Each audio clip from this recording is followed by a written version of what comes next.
El día que entré en esa sala del tribunal, mi hija Amanda puso los ojos en blanco a su marido, como si yo fuera una simple anciana molesta. Pero cuando el juez me vio, el mundo se detuvo. «¿Doña Blanca?», murmuró, con los ojos muy abiertos. «¿Es usted de verdad?». Todo el tribunal quedó en un silencio absoluto, mientras mi hija y su arrogante esposo intercambiaban miradas de pánico. Pero antes de continuar, asegúrate de ya estar suscrito al canal y escribe en los comentarios ¿desde dónde estás viendo este video? Nos encanta saber hasta dónde llegan nuestras historias. Mi nombre es Blanca, tengo 70 años, y hasta hace 6 meses era solo una abuela común. Todas las mañanas me despertaba a las 5:30 am, preparaba mi café en una taza antigua que mi difunto esposo, Alfredo, me había dado en nuestro 30º aniversario, y regaba mis orquídeas mientras veía el sol salir por la ventana de la cocina. Era una vida simple y predecible, pero llena de pequeñas alegrías que me mantenían conectada a los recuerdos del pasado. Por casi 50 años, fui la madre que sacrificó todo por mi única hija, Amanda. Trabajé como limpiadora durante el día, costurera por la noche, y los fines de semana vendía antojitos caseros en el mercado local. Todo para que Amanda pudiera estudiar en buenas escuelas y tener la vida que yo nunca tuve. Cuando ella se casó con Ricardo, un hombre con ojos fríos y una sonrisa que nunca llegaba a sus ojos, me tragué mi incomodidad y los recibía para el almuerzo del domingo con mis mejores platillos y una sonrisa que escondía mis preocupaciones. Después de la muerte de mi esposo, esperaba que Amanda y yo nos acercáramos. Cuán equivocada estaba. En lugar de encontrar consuelo una en la otra, ella empezó a verme como una carga. Sus visitas se volvieron mecánicas, sus llamadas más raras. La forma en que ella miraba la casa donde la crié, la casa donde dio sus primeros pasos, donde celebramos todos sus logros, cambió completamente. Ya no era un hogar de recuerdos, sino un activo a ser adquirido. La mayor decepción de mi vida sucedió un martes lluvioso de octubre. Yo había preparado bacalao con papas, la receta que a Amanda le encantaba en la infancia. Puse el mantel bordado que hice cuando entró a la universidad y hasta compré un arreglo de flores frescas para la ocasión. Cuando ellos llegaron, Ricardo entró sin tocar, como si ya fuera el dueño de la casa. Se tiró en el sillón que había pertenecido a mi Alfredo y encendió el televisor sin siquiera saludarme. Amanda traía una carpeta de documentos y esa mirada distante que había desarrollado en los últimos años, una mirada que pertenecía a una extraña, no a la niña que un día me tomaba la mano con tanta confianza. «Mamá, necesitamos hablar», dijo con una voz fría que me estremeció hasta los huesos. Se sentó en el borde del sofá, como si no quisiera quedarse ahí por mucho tiempo. «Ricardo y yo decidimos que esta casa es demasiado grande para usted. Ya no puede mantenerla sola». Sentí que mi corazón se apretaba mientras ella continuaba. «Encontramos un gran residencial para personas de su edad. Tendrá compañía, actividades, asistencia médica». «Pero Amanda, esta es nuestra casa», respondí, mi voz fallando. «Aquí está todo lo que construimos, todos nuestros recuerdos». Ricardo interrumpió sin quitar los ojos del televisor. «Los recuerdos están en la cabeza, doña Blanca, no en las paredes. A usted le gustará el residencial, es moderno, tiene jardín». Lo que él no dijo, pero sus ojos calculadores revelaban, era que ellos querían mi casa. La casa que Alfredo y yo construimos con tanto sacrificio a lo largo de décadas. La casa donde guardábamos no solo recuerdos, sino también una parte de nuestras almas. Amanda puso la carpeta sobre la mesa. «Ya nos encargamos de toda la documentación. Solo tiene que firmar». Su voz era mecánica, como si estuviera hablando sobre un contrato cualquiera, no sobre arrancar a su propia madre del único lugar que me quedaba en el mundo. Cuando me rehusé a firmar, el clima cambió rápidamente. Ricardo apagó el televisor y me encaró con una frialdad que nunca había demostrado tan abiertamente.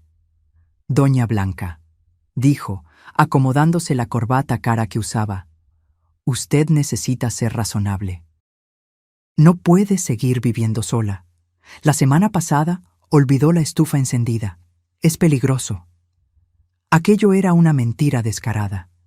Yo nunca había olvidado la estufa encendida en toda mi vida.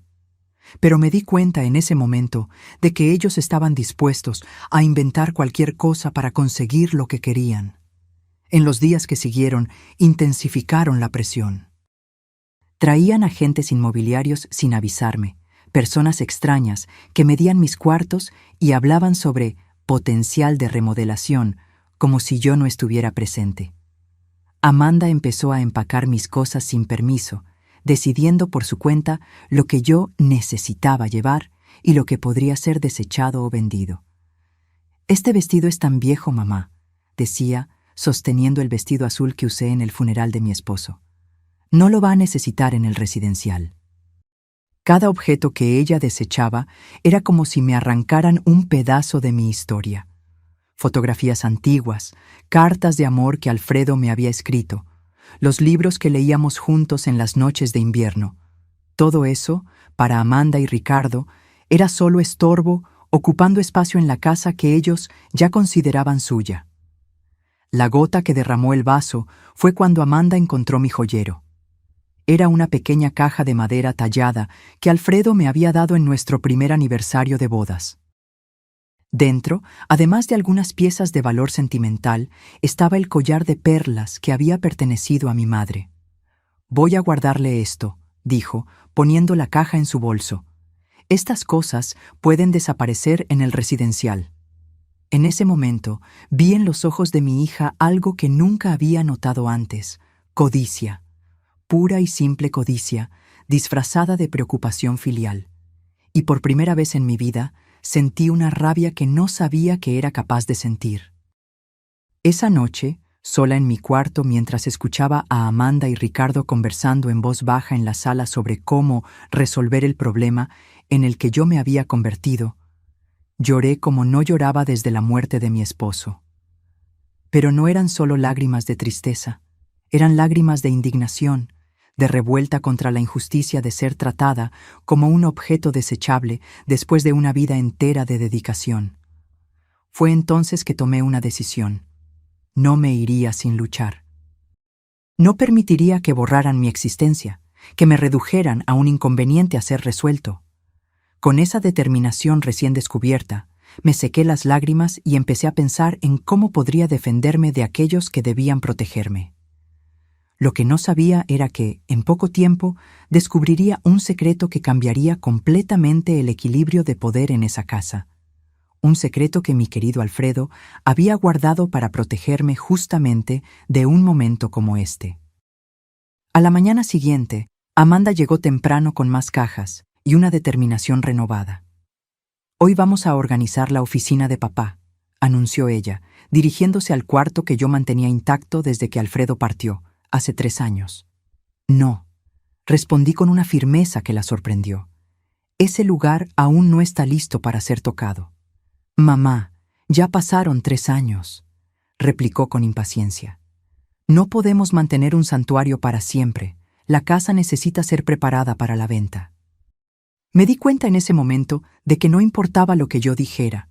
Ellos ya habían decidido mi futuro. La casa sería vendida, con o sin mi consentimiento. Encontrarían una forma de declararme incapaz si yo no cooperaba. Cuando Amanda salió a buscar más cajas en el auto, entré en la oficina y cerré la puerta con llave. Aquel era el último refugio de los recuerdos de mi esposo, el lugar donde su olor aún flotaba en el aire, donde sus cosas permanecían exactamente como él las había dejado. Pasé los dedos por los libros en el estante, por los papeles organizados meticulosamente en carpetas, por el portarretratos con nuestra foto de bodas. Fue entonces que noté algo a lo que nunca había prestado atención antes. En el último estante de la librería, escondida detrás de una hilera de enciclopedias antiguas, había una pequeña caja fuerte empotrada en la pared. En 47 años de matrimonio, nunca supe de su existencia. Mis manos temblaban mientras yo intentaba imaginar la combinación. Probé nuestra fecha de matrimonio, el cumpleaños de Alfredo, el nacimiento de Amanda. Nada funcionó. Finalmente, en un impulso, intenté la fecha en que nos conocimos, esa tarde lluviosa de domingo en que nos refugiamos bajo el mismo toldo de una pastelería. Para mi sorpresa, la caja fuerte se abrió. Dentro había una carpeta de cuero con las iniciales de Alfredo grabadas en dorado. Al abrirla, encontré documentos que me dejaron sin aliento. Escrituras de propiedades, extractos bancarios de cuentas que yo desconocía, certificados de acciones en empresas de renombre, pólizas de seguros con valores que me hacían dar vueltas la cabeza. Y en medio de todo eso, un sobre sellado con mi nombre escrito en la caligrafía inconfundible de mi esposo. Con las manos temblorosas, abrí el sobre y empecé a leer. Mi querida Blanca, si estás leyendo esta carta, significa que yo ya partí y que tú encontraste lo que guardé para proteger tu futuro. Perdóname por mantener en secreto nuestros verdaderos recursos financieros durante todos estos años. No fue por falta de confianza, sino por precaución. Siempre desconfié de las intenciones de Ricardo. Hay algo en él que me preocupaba desde el principio. Una ambición desmedida que me hizo temer por lo que podría suceder cuando yo ya no estuviera aquí para protegerte. Por eso, monté esta red de seguridad silenciosamente, invirtiendo cada centavo extra que conseguíamos ahorrar. Todo lo que está documentado en esta carpeta te pertenece exclusivamente a ti. Amanda solo tendrá derecho a una pequeña parte si, y solamente si, te cuida con el mismo amor y dedicación que tú siempre tuviste por ella. En caso contrario, tú tienes todo el poder para protegerte. Usa este poder con sabiduría, mi amor, no por venganza, sino para garantizar el respeto que te mereces. En el fondo, Amanda es una buena persona, solo fácilmente influenciable. Pero si necesitas defenderte, ahora tienes los medios para hacerlo. Con todo mi amor, para toda la eternidad, Alfredo. Las lágrimas corrían por mi rostro mientras yo absorbía cada palabra. Mi Alfredo, siempre tan quieto y discreto, había construido un imperio en silencio para protegerme. Mientras yo creía que vivíamos modestamente, él invertía en propiedades, acciones y negocios que ahora valían una fortuna. Entre los documentos, encontré algo que me dejó con la boca abierta: la escritura del edificio donde Amanda y Ricardo vivían. El apartamento lujoso del que tanto se enorgullecían, que ostentaban como símbolo de su éxito, en realidad me pertenecía. Ellos pagaban alquiler a una administradora que depositaba el valor directamente en una cuenta a mi nombre, cuenta que yo ni siquiera sabía que existía. Había más. Alfredo poseía acciones en la empresa donde Ricardo trabajaba. No eran acciones menores, sino una participación significativa lo suficiente para influir en decisiones importantes, incluso sobre el futuro de empleados como mi yerno. Sentada en el suelo de la oficina, rodeada de papeles que representaban más dinero del que yo jamás imaginé poseer, me reí entre lágrimas.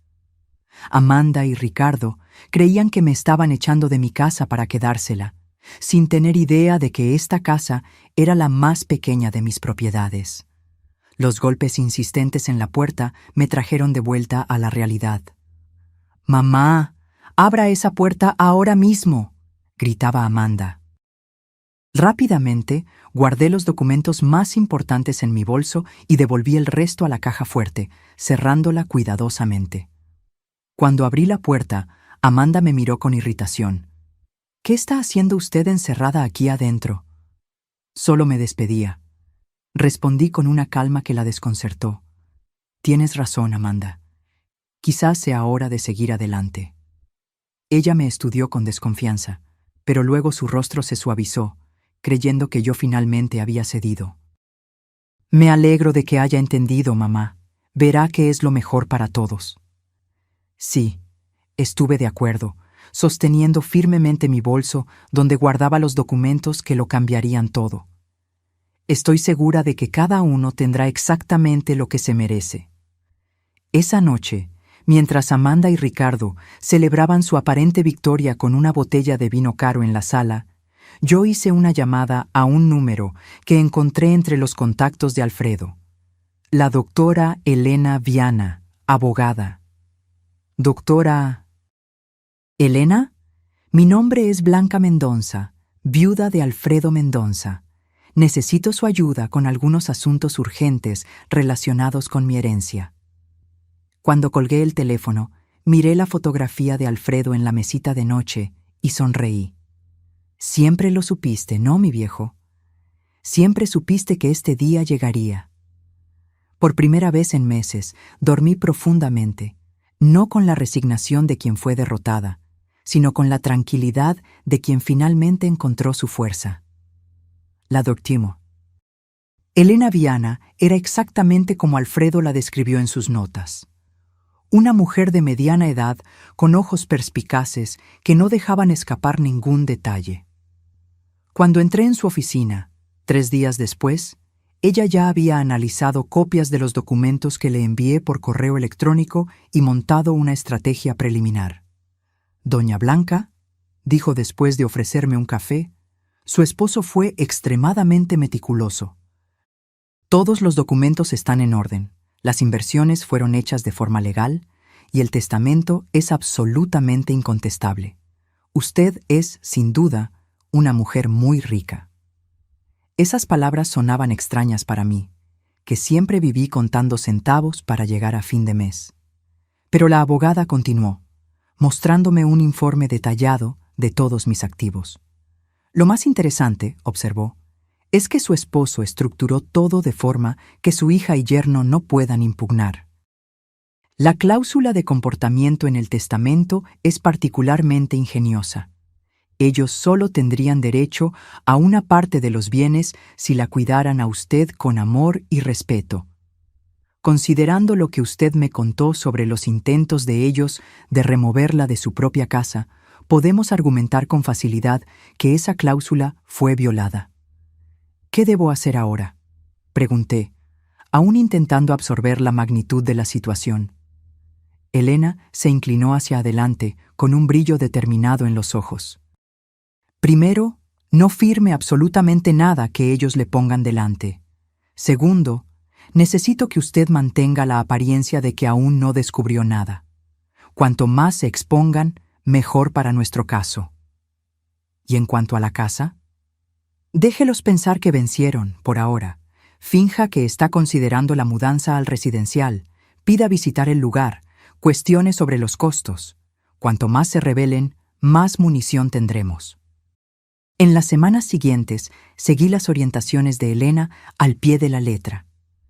Permití que Amanda y Ricardo continuaran con sus planes, fingiendo resignación mientras secretamente documentaba cada conversación, cada amenaza velada, cada intento de menospreciarme o de hacerme parecer incapaz. Ricardo llegó a traer un médico amigo para evaluar mi condición mental, un hombre que apenas me examinó antes de sugerir que yo podría estar desarrollando demencia. Grabé toda la consulta fraudulenta en mi celular siguiendo las instrucciones de Elena. Amanda, por su parte, intensificó sus esfuerzos para vaciar la casa. Cajas y más cajas de mis recuerdos eran empacadas, etiquetadas y enviadas para donación, o simplemente desechadas. Dolía ver mis recuerdos siendo tratados con tanto desprecio, pero me mantuve firme, sabiendo que cada acto de ellos solo fortalecía mi caso. Una tarde, mientras Amanda catalogaba mis pertenencias en la sala, dejé escapar una información, como quien no quiere nada. «¿Sabes, Amanda? Estaba pensando en darte mi collar de perlas antes de ir al residencial. Era de tu abuela, al fin y al cabo». Ella dejó de hacer lo que estaba haciendo, visiblemente interesada. «¿El collar de perlas? ¿El que guardabas en la cajita de madera?» «Sí, pero no consigo encontrarlo. ¿Tú lo viste por ahí?» Amanda se ruborizó ligeramente. «No. No sé de qué está hablando». «Es extraño», continué inocentemente. «Tampoco encuentro los aretes de zafiro que tu papá me dio en nuestro 40º aniversario. Espero que no se hayan perdido en la mudanza». Vi la incomodidad en sus ojos, la culpa momentánea que pronto fue sustituida por una excusa mal elaborada sobre haber guardado mis joyas en un lugar seguro. Más tarde, reporté esa conversación a Elena, que sonrió satisfecha. «Perfecto, estamos construyendo un caso sólido de abuso patrimonial». El momento decisivo vino cuando, siguiendo el consejo de Elena, pedí visitar el tal residencial antes de tomar mi decisión final. Amanda y Ricardo me llevaron un domingo, mostrándome un lugar que parecía más un depósito de ancianos que el paraíso que habían prometido. Cuartos minúsculos, empleados sobrecargados y un olor a desinfectante que apenas disimulaba el olor a orina en el aire. ¿No es maravilloso, mamá?, Amanda preguntó con entusiasmo forzado. Mire, hasta tiene una sala de televisión comunitaria. Miré la deprimente sala donde media docena de ancianos miraban fijamente un televisor antiguo y sentí que mi estómago se revolvía.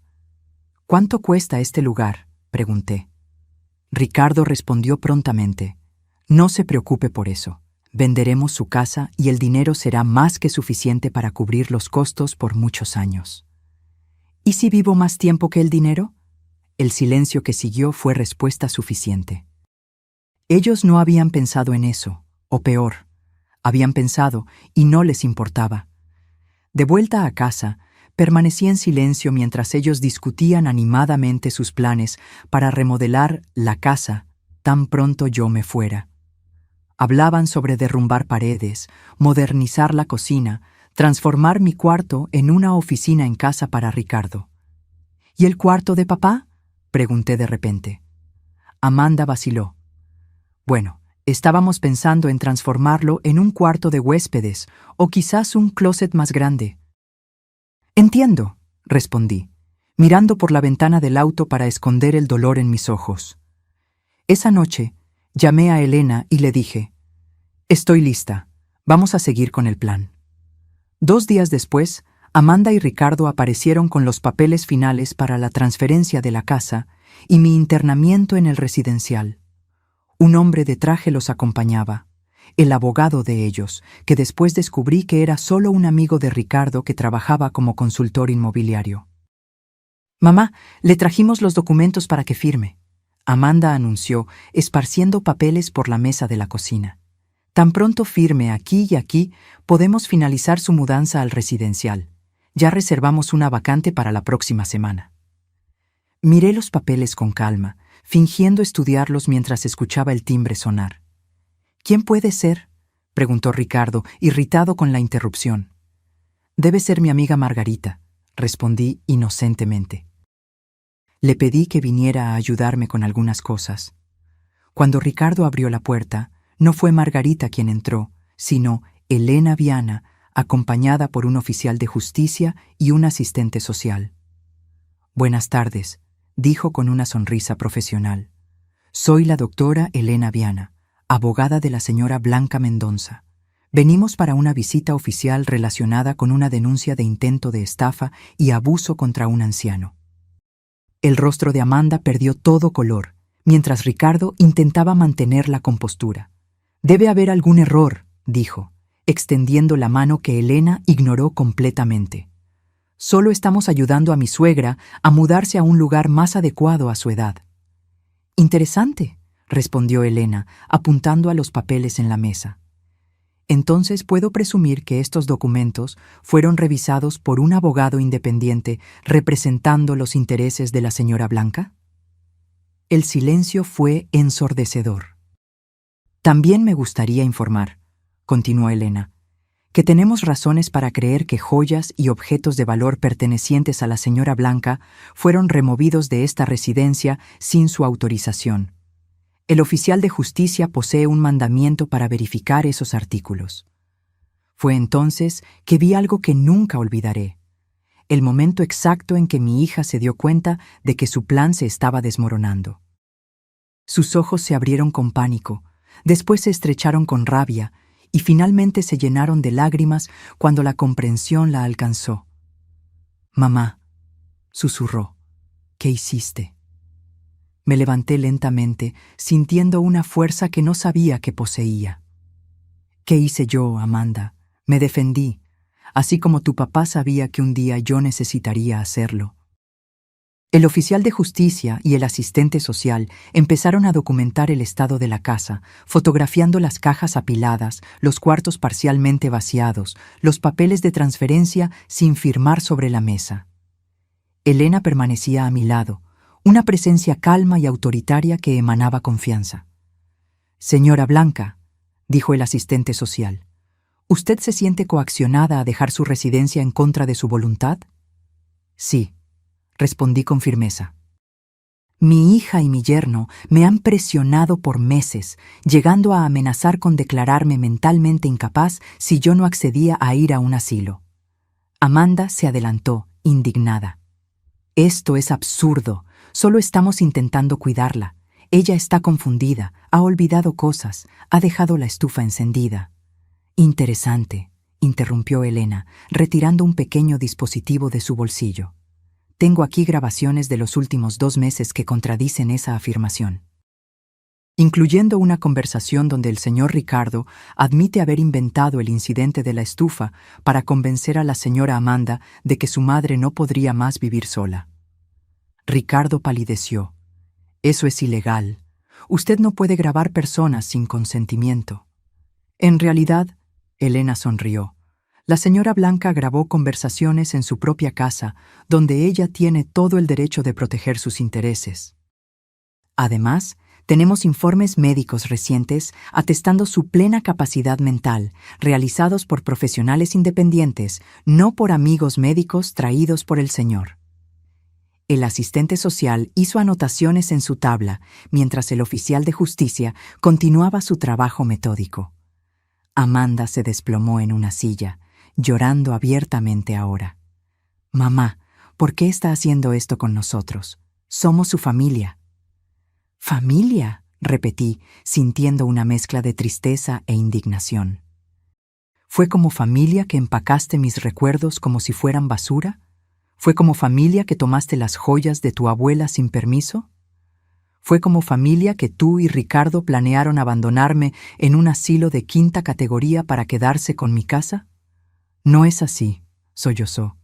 «Ricardo me convenció de que era lo mejor para usted. Él dijo que usted estaba perdiendo la memoria, que era peligroso que usted viviera sola». «¿Y tú le creíste a él en vez de confiar en tu propia madre?», pregunté, sintiendo que mi corazón se rompía de nuevo. «¿Me conoces tampoco así?». Ricardo, dándose cuenta de que la situación estaba fuera de control, intentó recuperar la autoridad. «Esto es un malentendido que podemos resolver en familia. No necesitamos abogados u oficiales de justicia. Doña Blanca, siempre quisimos lo mejor para usted». «¿Lo mejor?», Elena intervino. «Como los intentos de transferir la propiedad de la casa al nombre de la señora Amanda, antes incluso de la mudanza de la señora Blanca al residencial, o los retiros no autorizados de la cuenta bancaria de la señora Blanca en los últimos meses». Los ojos de Amanda se abrieron. «No sé de qué está hablando, mamá. Juro que no tomé su dinero». «No, tú no lo tomaste», respondí con calma. «Pero Ricardo sí. Tengo extractos bancarios mostrando transferencias hechas con mi tarjeta a una cuenta conjunta de ustedes, en fechas en las que yo ni siquiera estaba en casa». Ricardo se ajustó la corbata, visiblemente incómodo. «Debe haber algún error». «No hay error alguno», continué, sintiendo una extraña calma envolverme. «Así como no es error que ustedes pensaban que yo era una anciana pobre e indefensa, fácil de manipular y desechar. Pero hay algo que ustedes no saben». Caminé lentamente hasta mi bolso y retiré una carpeta de documentos que Elena había preparado para mí. «Tu papá, Amanda, no era solo el contador discreto que conociste. Él construyó silenciosamente un imperio financiero a lo largo de los años, y te lo dejó todo a ti». Puse sobre la mesa escrituras de propiedades, certificados de acciones, extractos bancarios con valores que hacían que los ojos de Ricardo se abrieran con incredulidad y codicia. «¿Este edificio en la Avenida Paulista?», señalé una de las escrituras. «Es mío, así como el terreno en la costa que ustedes visitaron el verano pasado, creyendo que pertenecía a su jefe, Ricardo». Amanda tomó los papeles con manos temblorosas. «No puede ser verdad».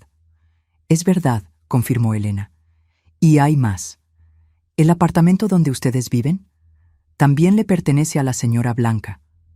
Ustedes pagan alquiler a una administradora que deposita el valor directamente en una cuenta a nombre de ella. Ricardo se tambaleó como si hubiera recibido un puñetazo. Esto es imposible. ¿Y esas acciones de la empresa donde usted trabaja, Ricardo? Las que fueron compradas por un inversionista anónimo hace 5 años y que garantizaron su ascenso, también son mías. El silencio que siguió fue absoluto. Ricardo parecía haber envejecido 10 años en 10 minutos. Amanda me miraba como si estuviera viendo un fantasma. ¿Por qué papá nunca nos lo contó? Ella finalmente preguntó, su voz casi inaudible. Porque él no confiaba en las intenciones de Ricardo, y por lo visto, estaba en lo correcto al ser precavido. Ricardo intentó una última maniobra desesperada. Doña Blanca, podemos resolver esto. Obviamente hubo un malentendido. No sabíamos de estos recursos, solo estábamos preocupados por su seguridad. Si usted tiene tantos medios, podemos encontrar un lugar mejor, más lujoso. No estoy interesada en ningún lugar mejor, respondí firmemente. Esta es mi casa, y aquí me voy a quedar. ¿Y en cuanto a nuestro apartamento? Amanda preguntó, con lágrimas corriendo por su rostro. ¿Nos va a desalojar? Eso depende, respondí, sintiendo una mezcla de dolor y determinación. ¿De cuánto ustedes están dispuestos a aprender sobre respeto, dignidad y amor verdadero? Elena entonces tomó la palabra. Mientras tanto, tengo aquí una orden judicial temporal impidiendo que cualquiera de ustedes remueva más artículos de esta casa o intente transferir su propiedad. También solicitamos la devolución inmediata de todos los bienes ya removidos, especialmente las joyas de familia y documentos personales. Amanda se derrumbó en sollozos, mientras Ricardo permanecía paralizado, como si intentara procesar toda la información que acababa de recibir.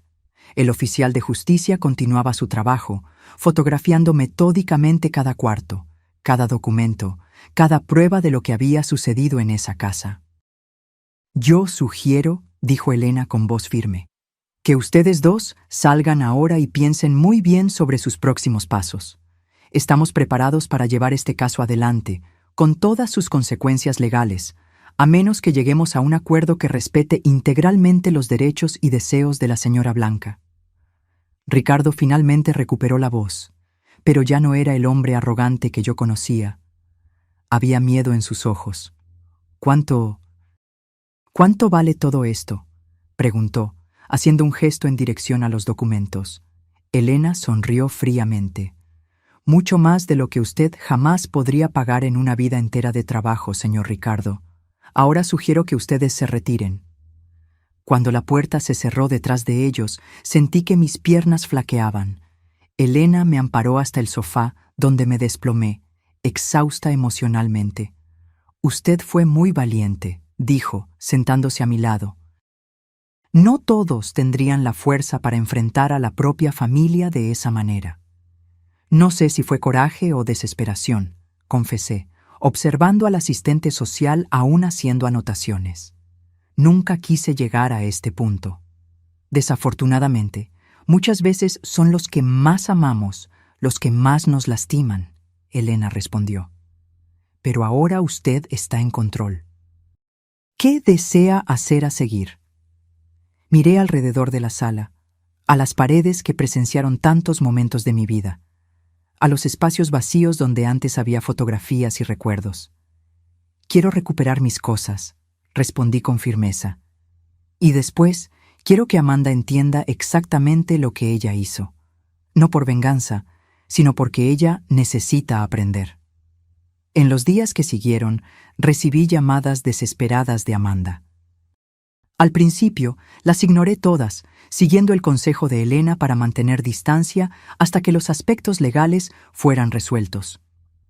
Ricardo, por otro lado, desapareció completamente. Supe después que él había pedido licencia en el trabajo y viajado para resolver asuntos personales. Una semana después de la confrontación, Elena me trajo noticias. Recibimos una propuesta de acuerdo, dijo, entregándome una carpeta. Su yerno está dispuesto a devolver todas sus posesiones, reconocer públicamente que usted está en pleno dominio de sus facultades mentales y renunciar a cualquier reivindicación sobre su casa o patrimonio. ¿Y qué quiere él a cambio?, pregunté, conociendo demasiado bien el carácter de Ricardo para creer en arrepentimiento sincero. Que usted no use su influencia como accionista para perjudicarlo en la empresa y que no lo desaloje del apartamento inmediatamente. Él pide 6 meses para encontrar otro lugar. Consideré la propuesta por un momento. ¿Y Amanda? ¿Qué dice ella sobre esto? Elena vaciló. Su hija no participó en esta negociación. Por lo que entendí, hay tensiones en el matrimonio después de la revelación. Aquello no me sorprendió. Ricardo siempre había sido el tipo de hombre que abandona el barco cuando empieza a hundirse. Ahora que sabía que no conseguiría mi fortuna, probablemente ya estaba culpando a Amanda por el fracaso del plan. Diga a Ricardo que acepto sus condiciones, con una salvedad. Respondí después de pensar por un momento. Si él quiere permanecer en el apartamento por 6 meses, tendrá que aumentar el valor del alquiler en 50%. Al fin y al cabo, ahora él sabe quién es el verdadero propietario. Elena sonrió. Será un placer transmitir su mensaje. 2 semanas después, recibí una visita inesperada. Amanda estaba en mi puerta, sola, con ojeras profundas y el rostro marcado por noches de insomnio. ¿Puedo pasar?, preguntó tímidamente, tan diferente de la mujer arrogante que había intentado echarme de mi propia casa. Abrí la puerta en silencio y la dejé pasar. Ella cargaba 2 grandes cajas que puso cuidadosamente sobre la mesa de la sala. «Sus joyas», dijo con voz embargada. «Todas ellas, y también sus álbumes de fotografía, las cartas de papá, todo lo que yo tomé». Abrí la primera caja y ahí estaban, intactos, los tesoros de mi vida. El collar de perlas de mi madre, los aretes que Alfredo me había dado, el anillo de compromiso con el pequeño zafiro que él ahorró por 1 año para comprar. Ricardo y yo nos separamos. Amanda dijo abruptamente, rompiendo el silencio. Él me culpó por todo. Dijo que yo debería haber notado que papá nunca viviría tan modestamente si no tuviera algo escondido. No respondí, solo continué verificando el contenido de las cajas, asegurándome de que todo estaba allí. «Mamá», continuó, la voz temblorosa, «sé que no merezco su perdón. Lo que hicimos, lo que yo permití que fuera hecho, es imperdonable. Pero necesito que usted sepa que yo realmente creí que estaba haciendo lo correcto».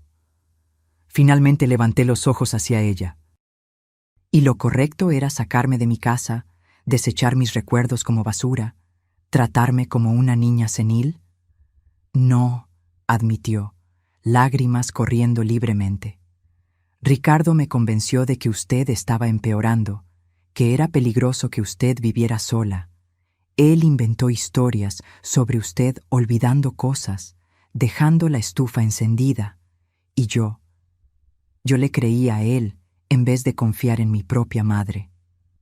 «¿Por qué, Amanda?», pregunté, sintiendo el peso de décadas de amor aparentemente desperdiciado.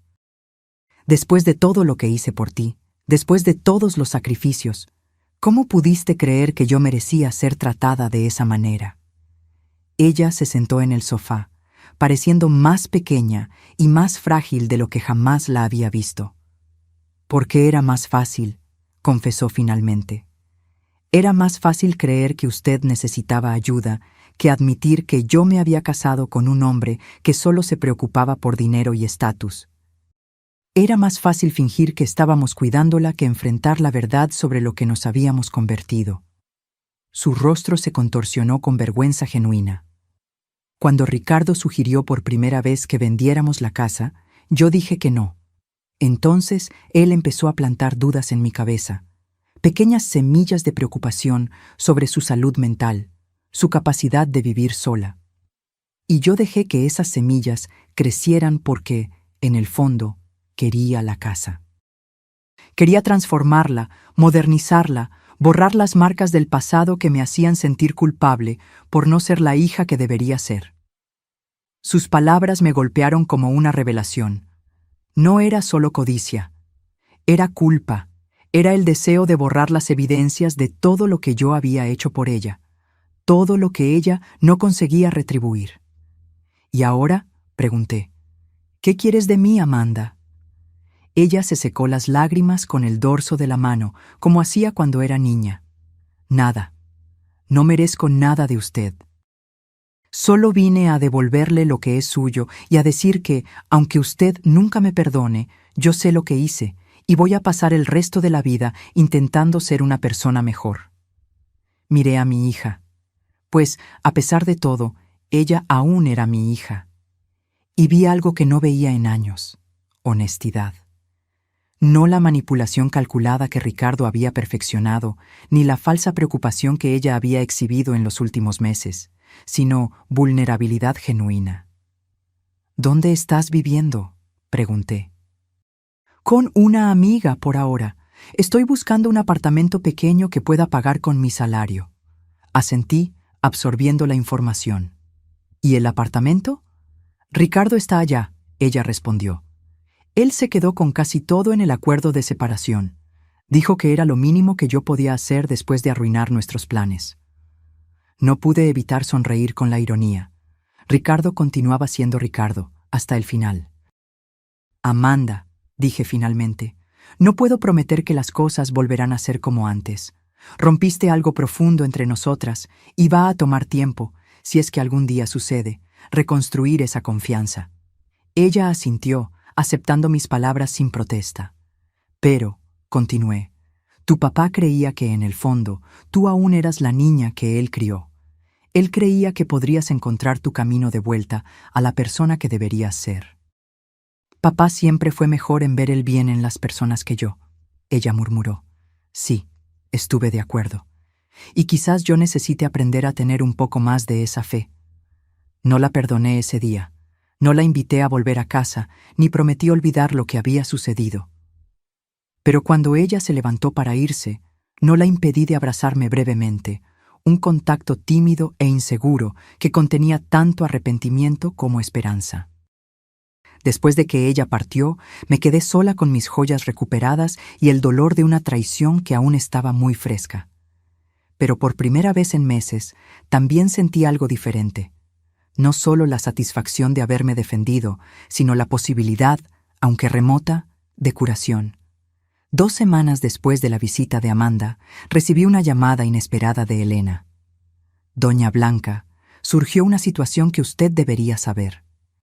Ricardo no pagó el alquiler aumentado conforme a nuestro acuerdo y, por lo que supe, está planeando dejar el país.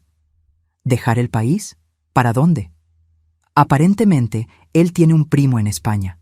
Mis fuentes en su empresa indican que él renunció y ya está vendiendo sus pertenencias. Aquello no me sorprendió. Ricardo siempre fue del tipo que huye cuando las cosas se ponen difíciles. Lo que me sorprendió fue lo que Elena dijo a seguir. Hay otra cosa. Amanda me buscó ayer, pidiendo ayuda jurídica. Ella descubrió que Ricardo vació sus cuentas conjuntas antes de la separación y la dejó con diversas deudas a su nombre. Sentí un pinchazo en el pecho. A pesar de todo, era mi hija la que estaba sufriendo. ¿Qué pretende hacer ella? Estamos entrando con medidas cautelares para impedir que él salga del país sin resolver sus pendientes. Pero, sinceramente, creo que él ya transfirió el dinero al exterior. Amanda está prácticamente en bancarrota, además de endeudada. Después de colgar, me quedé mirando por la ventana por un largo tiempo, observando el jardín donde Amanda solía jugar cuando era niña.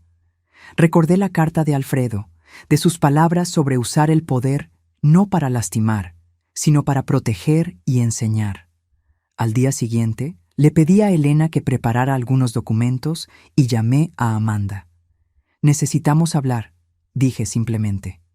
Ella llegó puntualmente, vestida con ropas simples que yo nunca la había visto usar. El glamour de esposa de ejecutivo había desaparecido completamente. Elena me contó sobre Ricardo. Empecé tan pronto nos sentamos. Sobre las deudas, el dinero, todo. Amanda asintió resignadamente. Él planeó todo eso hace meses, Mientras fingíamos preocuparnos por usted, él ya estaba preparando su huida. Fui tan estúpida, mamá, tan ciega. Muchas mujeres inteligentes son engañadas por hombres como Ricardo, respondí. No te culpes por eso. Cúlpate por lo que tú me hiciste a mí, no por lo que él te hizo a ti. Ella bajó los ojos, aceptando la dura verdad en mis palabras. Tengo una propuesta para ti, continué, deslizando una carpeta por la mesa. No es caridad ni perdón automático, es una oportunidad. Amanda abrió la carpeta dubitativamente y sus ojos se abrieron al leer el contenido.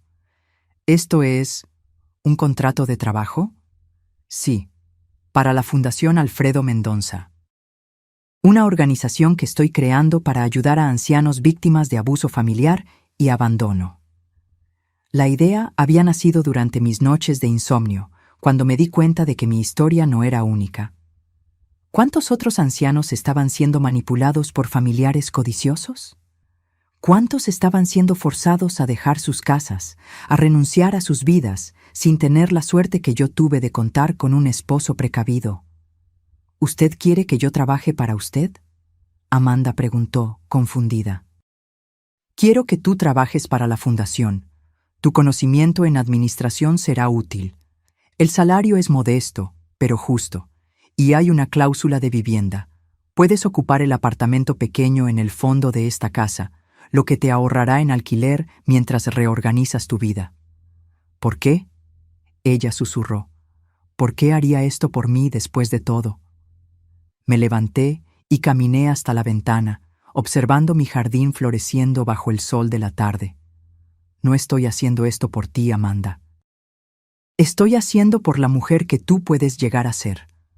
Por la hija que tu papá creía que tú aún eras, en el fondo. Y estoy haciendo por todos los ancianos que no tuvieron la suerte que yo tuve, que no tienen cómo defenderse. Me di la vuelta para encararla. Tu trabajo será arduo y frecuentemente doloroso. Vas a escuchar historias que te recordarán lo que tú misma intentaste hacerme a mí. Tendrás que mirar a los ojos de personas que fueron traicionadas por aquellos que debían amarlas. Y, quizás, a través de ese trabajo, tú entiendas verdaderamente lo que intentaste hacer. Amanda sostenía el contrato con manos temblorosas. No sé si merezco esta oportunidad. Probablemente no la mereces, respondí con honestidad. Pero tu papá siempre decía que el perdón no es algo que se merezca, es algo que se ofrece. No estoy lista para perdonarte completamente, pero estoy dispuesta a ofrecer un camino. En los meses que siguieron, transformé mi dolor en propósito. Con la ayuda de Elena, creé la Fundación Alfredo Mendonça, usando parte de la fortuna que mi esposo había acumulado para defender a aquellos que no podían defenderse solos. Compramos una casa grande, cerca de la mía, y la transformamos en un centro de apoyo jurídico y emocional para ancianos en situación de vulnerabilidad. Amanda, fiel a su palabra, trabajaba incansablemente. Al principio, los otros empleados de la fundación la trataban con desconfianza. Todos conocían nuestra historia, que yo nunca intenté esconder. Pero con el tiempo, su dedicación genuina empezó a ganar respeto. La vía de redención no fue fácil para ella. Hubo días en que llegaba a casa, pues el pequeño apartamento en el fondo de mi casa se había convertido en su hogar, con los ojos rojos de tanto llorar después de escuchar historias particularmente dolorosas de ancianos abandonados o explotados. ¿Cómo puede mirarme todos los días sabiendo lo que yo intenté hacer?, me preguntó una noche, cuando nos encontramos en la cocina compartida. Porque veo que estás intentando cambiar, respondí simplemente. Y porque tu papá creía que tú podías ser mejor. Ricardo nunca regresó. Supimos, a través de contactos de la fundación, que él se había establecido en España y ya estaba involucrado con otra mujer, una viuda rica, por coincidencia o patrón. Parte de mí se preguntaba si debería alertarla, pero otra parte sabía que algunos depredadores solo son detenidos cuando encuentran una presa que muerde de vuelta.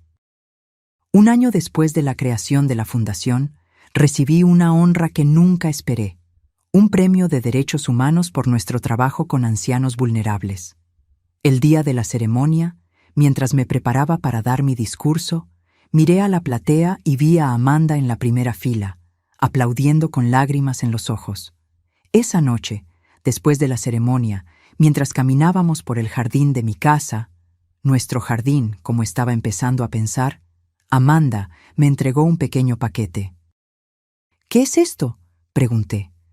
«Ábralo», ella respondió nerviosamente. Dentro había un libro artesanal, hecho a mano. En las páginas, Amanda había pegado fotografías antiguas de nuestra familia, muchas de las mismas fotos que ella había empacado tan descuidadamente un año antes, pero ahora cada una venía acompañada de una carta escrita a mano, recordando el momento capturado y reflexionando sobre el significado de esos recuerdos. «Pasé meses buscando estas fotos», ella explicó. Algunas estaban con Ricardo, otras con amigos a los que se las regalé sin pensar. Quería reunir nuestros recuerdos nuevamente, no para borrarlos, sino para honrarlos. Hojeé el libro con cuidado, sintiendo el peso de las décadas de historia familiar en mis manos. En la última página había una foto reciente de la fundación, con todo el equipo reunido enfrente del edificio, y abajo una simple inscripción: «Para mi mamá, que me enseñó que nunca es demasiado tarde para empezar de nuevo». Y para mi papá, que siempre supo que yo encontraría mi camino de vuelta. Esa noche, por primera vez en más de un año, abracé a mi hija sin reservas. No era un perdón completo. Algunas heridas son demasiado profundas para cicatrizar completamente. Pero era un comienzo, un reconocimiento de que ambas estábamos cambiando, creciendo, aprendiendo a ser una familia nuevamente, esta vez basada en respeto mutuo en vez de obligación. Mientras observábamos las estrellas desde nuestro jardín compartido, pensé en Alfredo y en cómo él había planeado todo esto. No solo la protección financiera, sino también la posibilidad de redención. Él conocía a nuestra hija mejor que cualquiera de nosotras. Sabía que ella podría perderse, pero también creía que ella podría encontrar su camino de vuelta a la luz. Y mientras las estrellas brillaban encima de nosotras, sentí que él tenía razón, sobre todo. 18 meses después de la creación de la fundación, recibí una noticia que lo cambiaría todo nuevamente. Uno de los abogados voluntarios que trabajaba con nosotros me buscó con una expresión grave. «Doña Blanca, encontramos algo que usted debería ver», él dijo, entregándome una carpeta. Durante nuestra investigación para el caso de la señora Olivia, descubrimos que el mismo esquema fue usado contra varias otras ancianas. ¿Y adivine quién está detrás de todo? Abrí la carpeta y sentí que mi sangre se helaba. Ahí estaba Ricardo, usando otro nombre, pero inconfundible en las fotografías de vigilancia. Él había regresado a Brasil secretamente y estaba operando un esquema sofisticado para engañar a viudas ancianas, haciéndolas firmar documentos que transferían sus propiedades a empresas fantasma. «Él volvió», murmuré, «y está haciendo lo mismo con otras mujeres». El abogado asintió sombríamente. «Ya informamos a las autoridades, pero necesitamos a alguien que lo conozca para hacer una identificación formal, alguien que pueda testificar sobre sus métodos y su personalidad». Esa noche, conversé con Amanda sobre el descubrimiento. Ella palideció al ver las fotografías y los documentos. Él no cambió nada, ella dijo con amargura. Solo encontró nuevas víctimas. Las autoridades quieren que testifiquemos contra él, expliqué. Yo ya decidí que voy, pero tú no necesitas involucrarte si no quieres. Amanda me miró con una determinación que me recordó a mí misma. No, mamá, necesito hacer esto. Necesito enfrentarlo, no solo por nosotras, sino por todas esas mujeres. En las semanas siguientes, trabajamos con la policía y el Ministerio Público, proporcionando testimonios detallados sobre los métodos de Ricardo, las manipulaciones sutiles, las pequeñas mentiras que gradualmente escalaban para fraudes completos. Amanda, en particular, fue crucial al explicar cómo él la había convencido a participar en el plan contra mí. Cómo él plantaba dudas e inseguridades, cómo él gradualmente aislaba a sus víctimas. Cuando el día del juicio finalmente llegó, sentí una ansiedad que no experimentaba desde la confrontación en mi casa. El tribunal estaba lleno. Nuestro caso había recibido atención de los medios, en parte debido al trabajo de la Fundación, que ahora era conocida nacionalmente por su lucha contra el abuso financiero de ancianos. Cuando entré en el tribunal con Amanda a mi lado, sentí que todas las miradas se volteaban hacia nosotras. Las víctimas más recientes de Ricardo estaban sentadas juntas, mujeres con edades entre 65 y 85 años, todas con historias dolorosamente semejantes a la mía. Ricardo fue traído esposado, vistiendo un traje usado que contrastaba con la elegancia que siempre había exhibido. Cuando sus ojos se encontraron con los míos, vi un destello de rabia rápidamente sustituido por aquella máscara de encanto calculado que él usaba también. El momento decisivo vino cuando el juez entró en la sala. Mi corazón casi se paró cuando lo reconocí. Juez Enrique Méndez, anunció el oficial de justicia. Era el joven abogado que había trabajado como pasante en el tribunal décadas atrás, cuando yo era secretaria allí. El mismo hombre tímido que yo había alentado cuando todos los demás lo trataban con desdén. El muchacho para quien yo llevaba café en las noches en que él trabajaba hasta tarde, estudiando para exámenes. Él no me reconoció inmediatamente, ocupado con los procedimientos iniciales. Pero cuando llegó mi turno de testificar, y yo dije mi nombre, vi sus ojos levantarse de los papeles con una expresión de sorpresa y reconocimiento. «¿Doña Blanca?», él preguntó, ajustándose los lentes como si no pudiera creer lo que veía. «¿Blanca Almeida de la Secretaría del Tribunal Regional?». «Sí, su señoría», respondí con una pequeña sonrisa. «Ha pasado mucho tiempo». El juez sonrió brevemente antes de retomar su expresión profesional. «Ciertamente ha pasado. Por favor, continúe con su testimonio». Durante las 2 horas siguientes, narré en detalles todo lo que Ricardo había hecho, cómo él había manipulado a mi hija, cómo había intentado despojarme de mi casa y dignidad, cómo había planeado abandonarme en un asilo de calidad dudosa. Hablé sobre el descubrimiento de la fortuna que mi esposo había dejado y cómo eso había frustrado sus planes.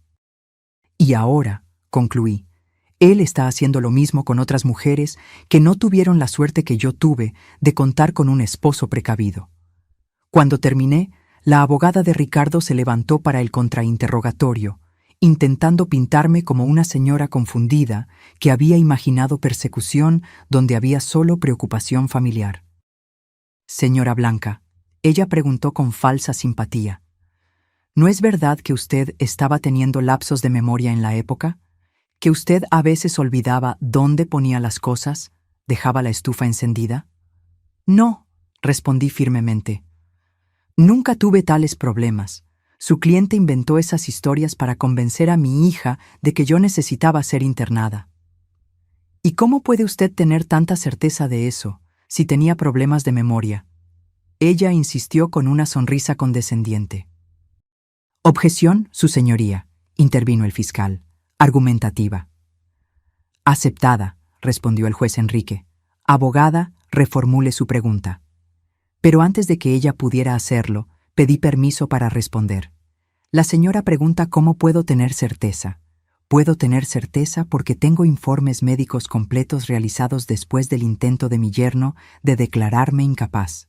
Puedo tener certeza porque tengo grabaciones de él admitiendo que inventó esos incidentes.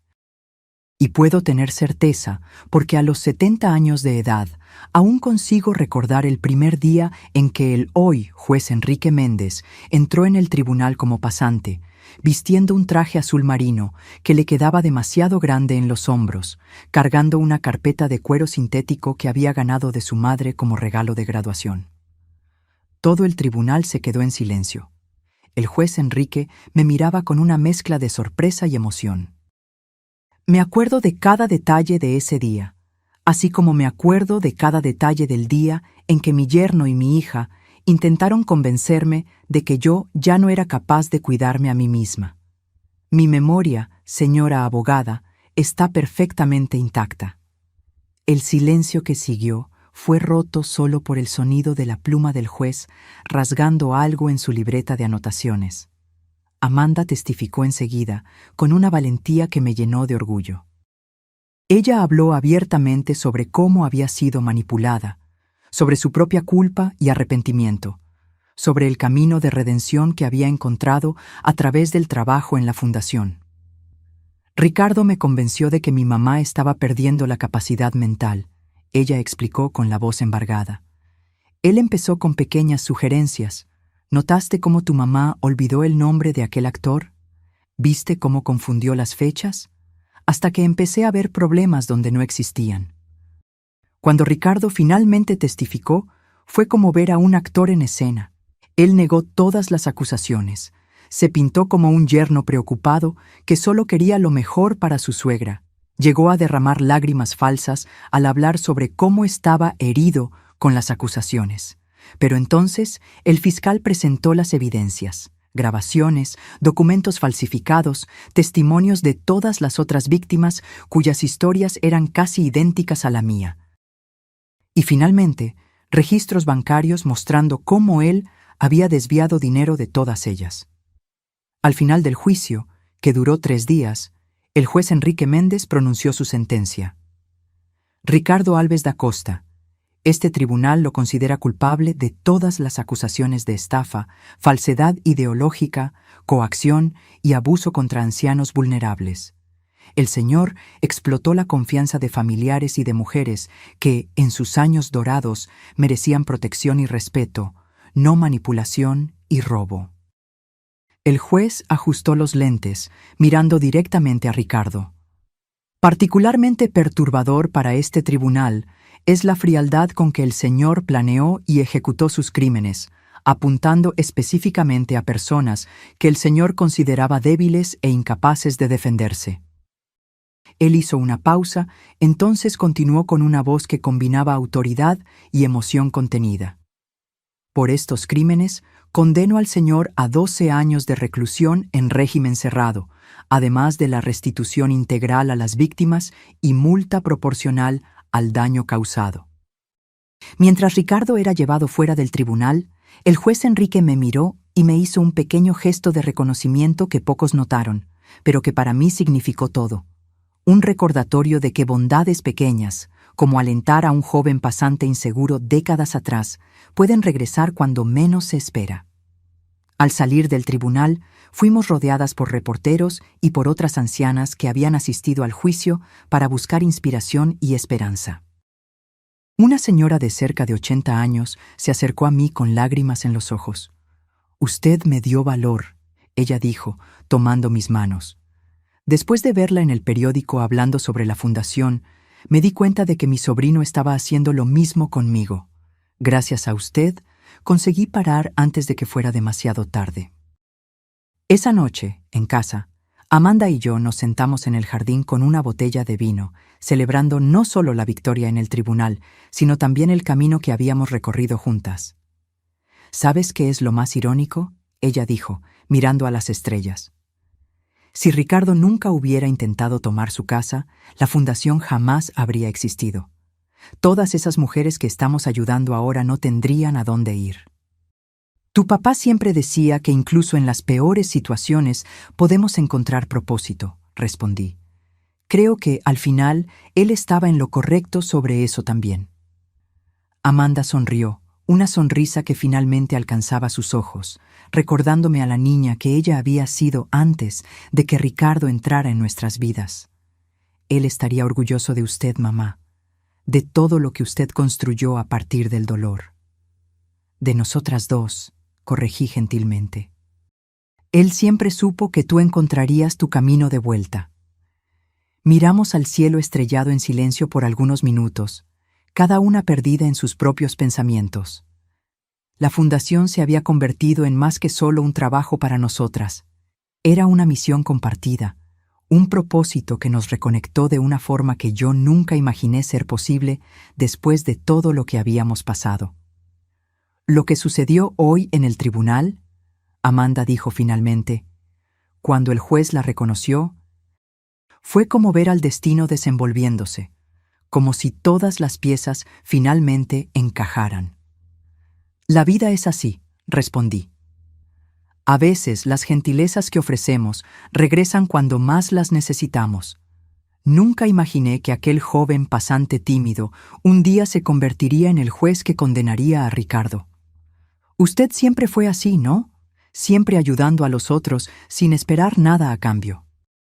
Sonreí, recordándome de todos los pequeños gestos a lo largo de mi vida que nunca consideré extraordinarios. Llevar café a pasantes que trabajaban hasta tarde, defender a empleados más jóvenes de jefes tiránicos, ofrecer un hombro amigo a colegas en dificultades. Es solo la forma como fui criada, respondí. Tu abuela siempre decía que la bondad es la única inversión que nunca falla. Amanda levantó su copa. A la justicia y a la bondad que siempre regresa. 5 años pasaron desde el juicio de Ricardo. La Fundación Alfredo Mendonça se volvió una referencia nacional en la defensa de los derechos de los ancianos. Lo que empezó como una pequeña oficina de apoyo jurídico se expandió para 3 unidades en diferentes ciudades, ofreciendo no solo asistencia legal, sino también apoyo psicológico, actividades sociales y, más recientemente, vivienda temporal para ancianos en situación de vulnerabilidad. En una mañana soleada de primavera, yo estaba sentada en el jardín de la fundación, observando a un grupo de señoras participando de una clase de tai chi, cuando Amanda se acercó con un sobre en las manos. Llegó hoy, ella dijo, entregándome el sobre con el sello del Ministerio de Justicia. Creo que es lo que estábamos esperando. Con manos ligeramente temblorosas por la edad, ahora con 75 años, yo ya sentía el peso de los años en las articulaciones, abrí el sobre y leí su contenido. Fue aprobado, anuncié, sintiendo un nudo en la garganta. El proyecto de ley blanca para protección patrimonial y psicológica de ancianos vulnerables fue sancionado ayer. Amanda se sentó a mi lado, sus ojos brillando con lágrimas contenidas. Lo conseguimos, mamá. Realmente lo conseguimos. El proyecto, fruto de 3 años de trabajo incansable junto a legisladores y organizaciones de defensa de los derechos de los ancianos, creaba mecanismos legales más robustos para proteger a personas mayores de 65 años contra abusos financieros y psicológicos, especialmente aquellos perpetrados por familiares. Era la culminación de todo lo que habíamos aprendido con nuestra propia experiencia dolorosa, transformada en un instrumento que podría evitar que miles de otros ancianos sufrieran el mismo calvario. Tu papá estaría tan orgulloso, murmuré, guardando la carta cuidadosamente de vuelta en el sobre. No solo de nosotras, sino de cómo su previsión nos permitió crear algo tan más grande que nosotras mismas. Amanda tomó mi mano arrugada entre las suyas.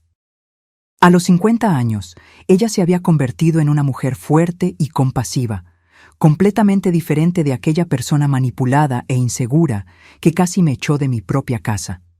Su trabajo en la fundación la había transformado, así como me había transformado a mí. Tengo algo para mostrarle, ella dijo, ayudándome a levantarme. Una sorpresa que estamos preparando para la celebración del aniversario de la fundación. Caminamos juntas hasta la nueva ala del edificio principal, que había sido mantenida cerrada en las últimas semanas durante las remodelaciones.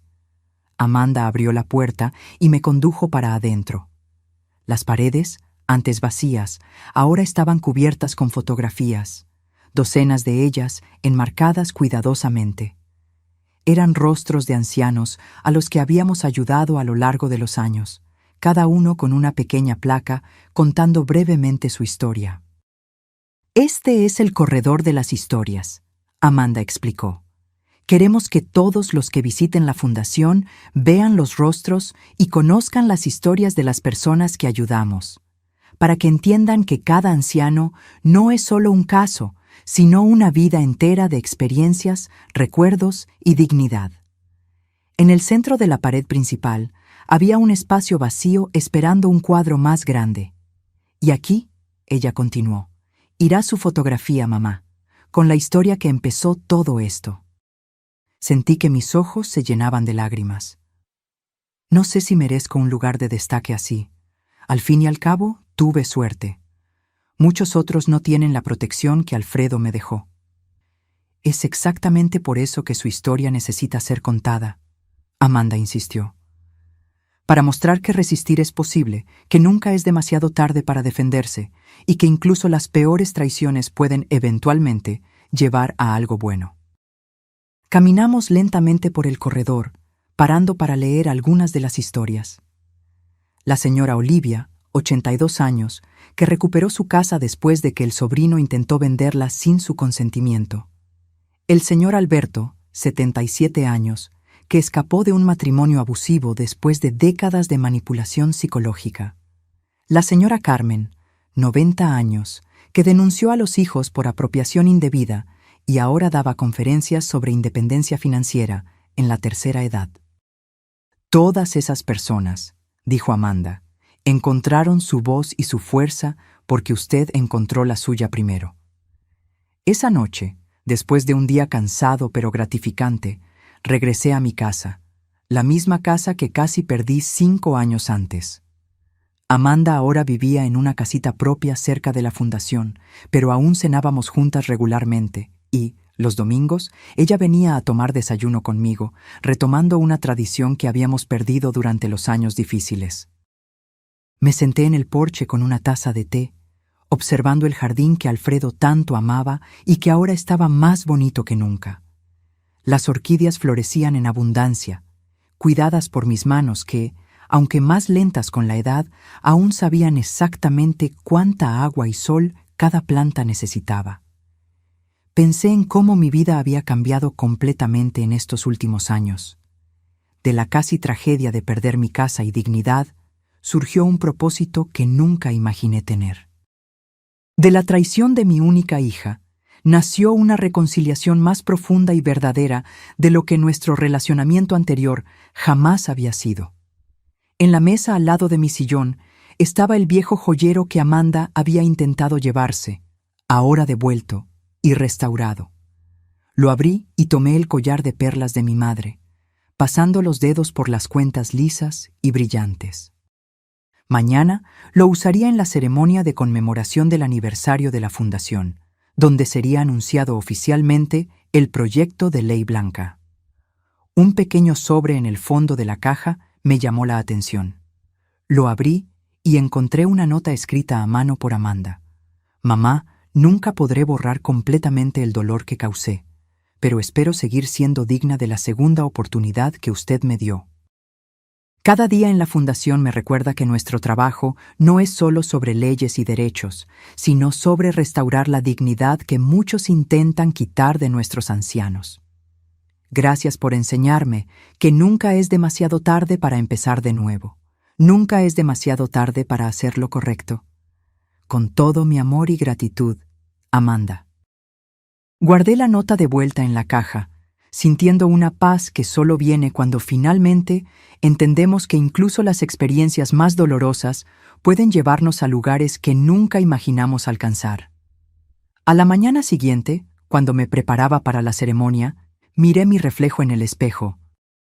Vi los cabellos blancos que ahora usaba con orgullo, las arrugas que marcaban un rostro que había conocido tanto sufrimiento como alegría, los ojos que habían llorado tantas lágrimas, pero que ahora brillaban con propósito y satisfacción.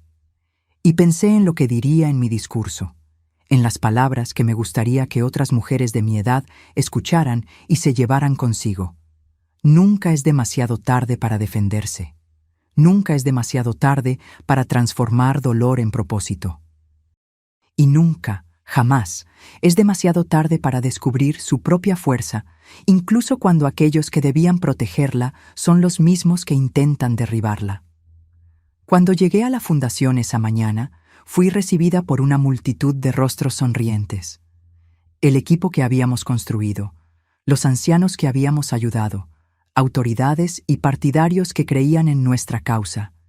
Y en el centro de todo, Amanda, ahora directora ejecutiva de la fundación, me esperaba con un abrazo cálido y sincero. Al subir al escenario para dar mi discurso, miré a todas esas personas y sentí una profunda gratitud por todo. Sí, por todo, incluso por los intentos de Ricardo y Amanda de quitarme todo. Porque sin aquella oscuridad, yo jamás habría descubierto la luz que ahora iluminaba tantas otras vidas. Mi nombre es Blanca, empecé, ajustando el micrófono. Tengo 75 años y esta es la historia de cómo casi lo perdí todo, solo para encontrar un propósito más grande de lo que jamás imaginé. Y mientras compartía mi jornada, vi en los ojos de la platea el reconocimiento, la esperanza y, más importante, la determinación de que mi historia no sería única, que juntas estábamos creando un mundo donde los ancianos serían tratados con el respeto y la dignidad que merecen. Al final del discurso, cuando los aplausos resonaban por el salón, miré al cielo a través de las ventanas altas y sonreí. ¿Viste, Alfredo?, pensé. Tuviste razón, sobre todo. Ahora, si te gustó esta historia, dale clic ya a este próximo video que está apareciendo en la pantalla porque en él la historia de traición y giro como nunca antes viste.